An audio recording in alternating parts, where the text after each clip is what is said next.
Slimane Nebchi, né le 13 octobre 1989 à Montfermeil, en France, est un artiste d'origine algérienne au parcours riche en émotions, de ses difficultés à s'affirmer jusqu'à son éclatante carrière internationale.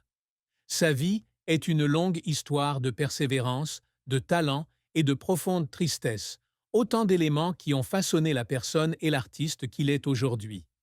Pour mieux comprendre Slimane, il faut s'intéresser aux moments les plus difficiles de sa vie, aux succès et aux échecs de sa carrière, aux objectifs qu'il a poursuivis sans relâche, aux secrets qu'il a cachés, à l'amour et au mariage, ainsi qu'au regard de son plus proche collaborateur sur la douleur qu'il a éprouvée.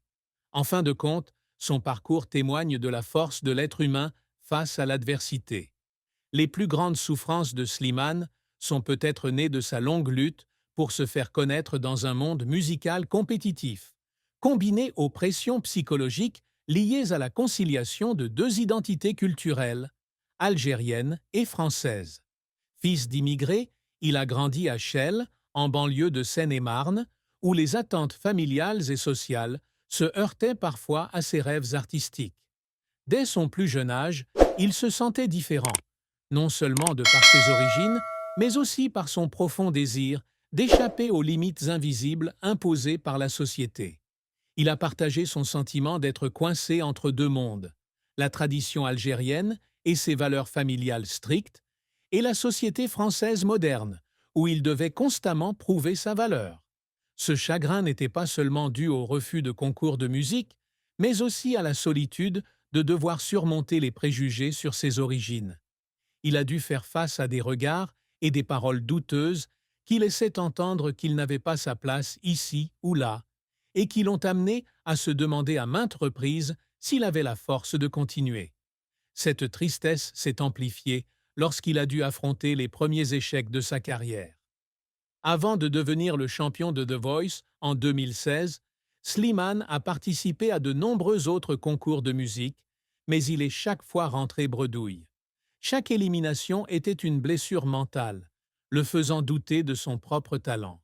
Il évoquait un jour de longues nuits passées seul dans une petite pièce, à pleurer, sentant son rêve musical s'évanouir peu à peu.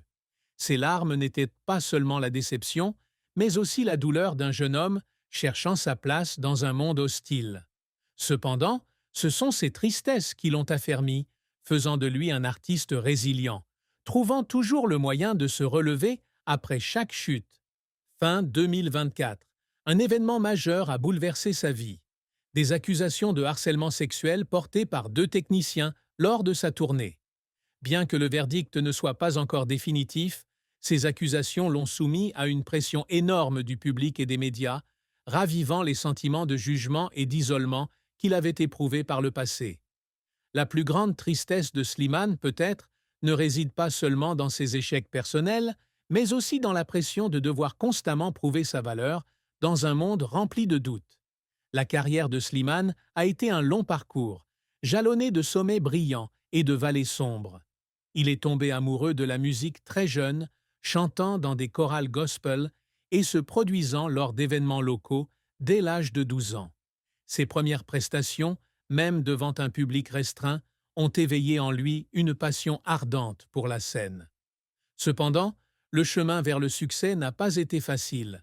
Il a participé à de nombreux concours musicaux télévisés, mais a été éliminé dès les premières épreuves. Ses échecs ont non seulement porté un coup à sa confiance en lui, mais ont aussi été de dures leçons de patience et d'effort. Il a un jour confié avoir parfois voulu abandonner, se sentant moins doué pour rivaliser avec d'autres talents.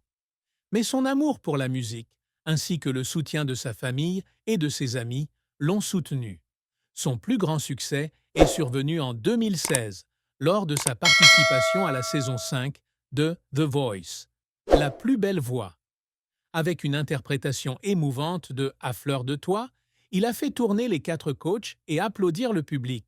Sa voix rauque et émouvante, caractéristique de son talent, a conquis des millions de téléspectateurs et il est rapidement devenu un candidat sérieux au titre. Tout au long de son parcours dans The Voice, il a non seulement démontré son talent de chanteur, mais aussi révélé sa capacité à composer et a apprécié profondément la musique. Remporter The Voice avec 33% des voix du public a été un tournant pour lui ouvrant les portes d'une carrière professionnelle. Son premier album, À bout de rêve, sorti peu après, a rapidement été double disque de platine. Le premier single, Paname, étant également disque de platine. Disque